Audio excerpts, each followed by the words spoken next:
So, I got a lapel mic to talk to you guys a little bit better, talk with you instead of at you, and it didn't work, so I have to get a new one.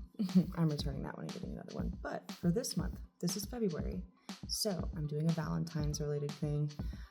Instead of like a super lovey-dovey heart-esque type deal for this project, I'm going to do instead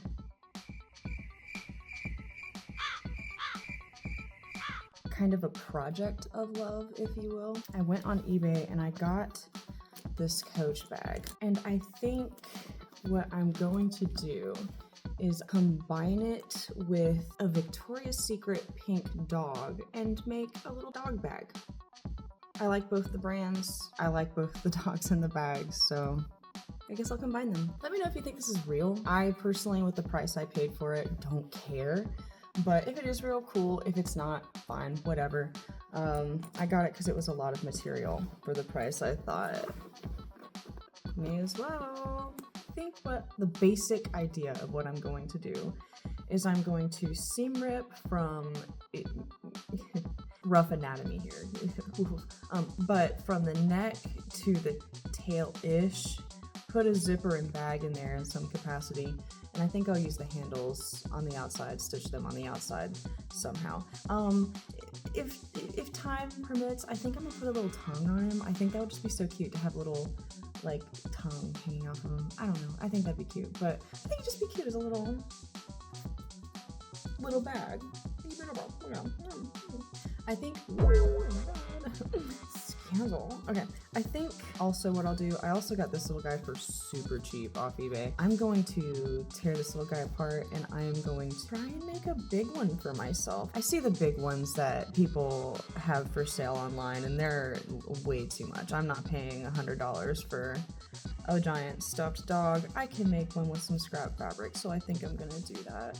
So yeah, that's what this little guy's for. We'll have fun with him. Another idea that I had that I thought was really fun and really silly, that was my secondary idea. I couldn't immediately plan in my head how to sew it all together, but some people had lots of 3 Victoria's Secret pink dogs available. I thought it would be really funny to turn one into like a Cerberus Victoria's Secret dog. I might save that for a later video. It just depends on how I feel this month, how long these 2 projects take with my little side projects like the hems and the seams and, you know, tiny dresses that I'm making. So we'll see together what happens. So in making my Victoria's Secret dog bag, I will have to seam rip the handles. So, in spirit of the project, I guess, here we go. So here's the first stitch rip. As you can tell, I'm having a lot of fun with that. It didn't take very long to stitch rip this apart.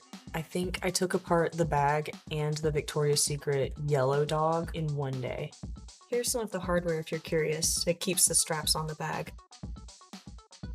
It took me a long time to get this video out this month just because I wasn't feeling very well. But here I am. I finally got it out. Making the yellow dog bag took up the most time for this project. It took me a long time to plan it all in my head, and then it took a long time to plan again in my head once I got all of the materials. There were actually a couple of variations of this project that I was going to do before I got to this.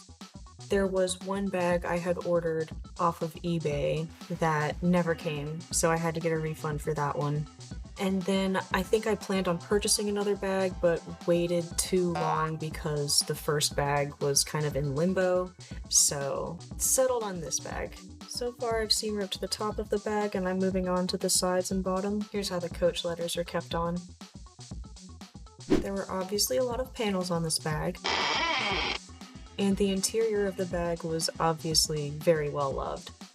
Brother, Part of the plan was to take everything and try to clean it anyway, but I think now that's a necessity. Here's the Coach Creed. This one is made of paper, and here's one of the pouches before and after cleaning. Moving on to the dog I plan to use as the base of the bag, I just need to seam rip the back, base of the neck, and base of the tail, and then all I need to do after that to the dog is secure those parts with some yellow thread. Stop! He's already dead! I have somewhat of an embarrassing number of bra pads laying around in a bag in my art room, and I have finally found a use for one of them. Did you notice my finger move? That's years of trauma. Moving on, I remove one of the red tabs on the zipper to use as the tongue for my dog, and then I cut out my zipper with some leather and the original pouch attached to it to use as the bag for the inside of my dog. I took it to my machine for a simple stitch up the side because I shortened the pouch, and I pop it into the dog shell to see how it might look. Before I do anything else, I reattach the creed in the position I want it. Hand stitching is probably my least favorite thing to do when it comes to textile work, and this required a lot of hand stitching. I happened to get quite a bit of yellow embroidery thread from Walmart on super sale, and that's what I used to reinforce both the interior pouch as well as the stitching along the base of the neck and the base of the tail. This isn't supposed to be seen, so this isn't supposed to be pretty. Well, maybe it's just because you're ugly. I always knot these well enough, but I don't always trust the material I'm working with. Sometimes it slips out, so I fabric glue all of my knots.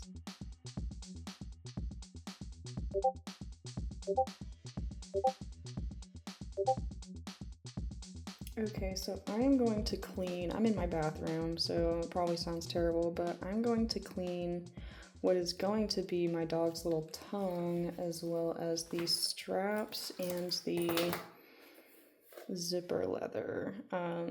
This isn't meant to be a perfect project, so I'm not using like microfiber cloths or anything special. I just got this stuff off of Amazon for sale, on sale I mean, and I'm using a rag that I use around the house. It's not meant to be beautiful, it's just meant to be a fun project, right? So that's what I'm using.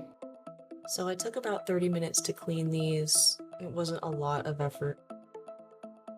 And then I installed the straps onto the dog. To make sure the prongs of the straps were in the right place, I rubbed them on some chalk and then stamped them onto the dog where I approximately wanted them. To give the fabric some extra stability underneath the strap's prongs, I layered one of the cut-out pieces of bra pad underneath the plate that came with it. More hand stitching, more hand stitching, more hand stitching. We went to go see some family, and on the ride there, I hand stitched some more. And on the way back, I hand stitched some more. And then I took the dog into the store with me to see how it would look. So I'm walking around the store. The only thing I have to do left in my bag is stitch the zipper and finish the collar and put the badge on the collar, the coach badge. But it's so close.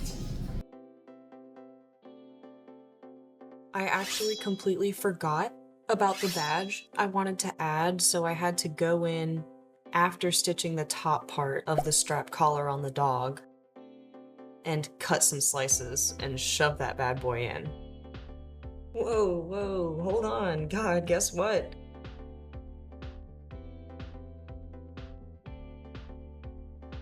And that project went about as expected. I knew it would be quite a bit on my patience, but I was able to get it done, I think within a week, just working on it every day.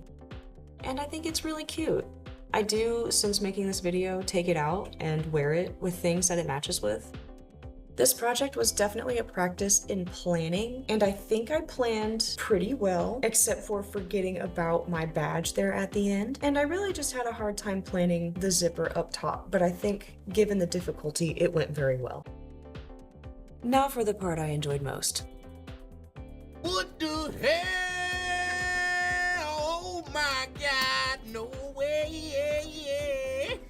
I absolutely love making plushes. Not a big fan of amigurumi in crochet because it takes just a little too much time. Again, I'm an impatient artist, designer, whatever you want to call me, crafter. But I do love sewing plushes. It kept coming across my mind while planning the bag project that I wanted to see how the dog was created originally. So I absolutely just had to include tearing one apart and, figuring out the design and blowing it up and seeing how ratios work in terms of making a plush design larger. Newsflash, and I did expect this, I just wasn't sure because I've never done this before, but you cannot just blow up a plush and expect it to look the same. The ratios are not going to be correct. It did turn out that the body for this project worked very well, but the head itself was too large, so I had to add an extra panel along the center of the belly itself to kind of account for that extra width provided by the head. I always love a reason to pull out my Adobe subscription, obviously with the cost, right? But I do love graphic designing, and any chance to get into Illustrator or Photoshop to either mock up a pattern or a final design is something that I'm always planning to do in my projects. I was talking about using scrap fabric earlier, but I remembered I had this really pretty blue and black velvety roll of fabric, I think from Walmart. It was definitely large enough to make the whole dog out of this project, so I just went ahead and made life easy on myself in that regard. I think after looking at the completed jumbo project though, that a different scrap piece for every panel would give such a charming look to a complete dog.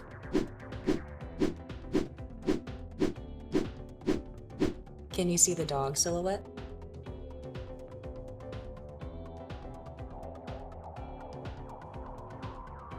As the first part of this project was a lot of hand stitching, the second half will be a lot of machine stitching, which is much preferred to me. Things like the tail, the ears, the different pieces of the head, and obvious connections like chest to back and back to belly. Then it's on to sewing the more complex pieces together. This is when I realized it was all coming together nicely, and I was excited to show you and my partner. I got to this project after helping my partner sew some curves onto a flat shirt, and I am much more appreciative of curves in a 3D space in terms of sewing. That makes much more sense. If it's a curve, it's supposed to be 3D. I'm still learning how to make curves out of flat pieces. Part of the ratio issue I mentioned earlier is that I had to add some darts into the legs.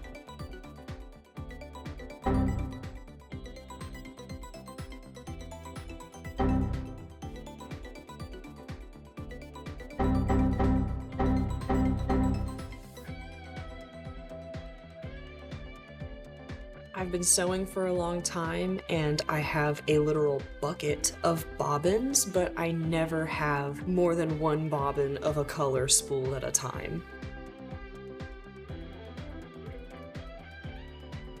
And here's what it's looking like. The back legs still need attached, as well as the feet and the zipper. And here I'm trying to match the seams correctly. Here's that extra panel I mentioned earlier. I'm just attaching it to the extra width of the head that is available, if that makes sense. And that piece will hold the zipper.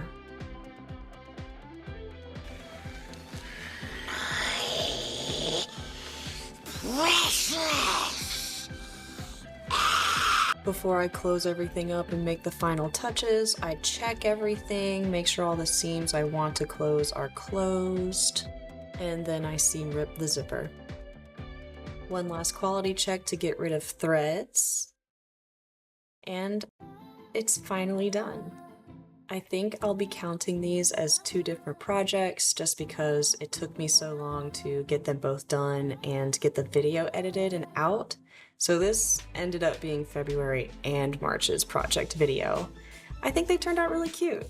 The big dog is stuffed with bags instead of polyfill, a little more affordable, easier to find. The small dog retained its original polyfill. I was able to give it a soak and dry it out pretty effectively so it doesn't smell like the previous person's household, which didn't smell bad, it just smelled kind of like perfume. This project was definitely a lot of discovery. I learned how coach bags are potentially put together. I also, I already knew that the ratio thing wouldn't exactly work out on blowing up the design of the dog, but it's nice to see how that actually works out and actually do it incorrectly to know why it's wrong. Yeah, here's the third item. It's very realistic. Can't really see the zipper on that. The fill is very organic and plushy, very soft. I'm very proud of that one.